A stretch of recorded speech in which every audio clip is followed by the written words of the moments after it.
é parte de uma experiência mais challenging, agora que você vai escolher entre dois arquitetos de renome todo mundial, um de parte na Holanda, um americano, caminho que cada um apresentar um plano.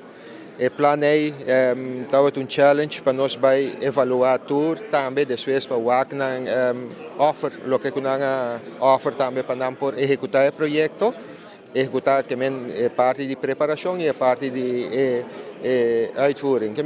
Essa é para nós, a minha experiência é challenge e toda a reunião, agora que eu estou trabalhando com projetos assim grande, e nós também não visa de holandês em leia dak, pero eu tenho hopi hurdles que eu tenho de passar. Então para chegar num ponto final e eu me estou contente, mas sobre depois de hopi, eu me estou com o governo a firma e caminho com o projeto, ao fim lo vou realizar.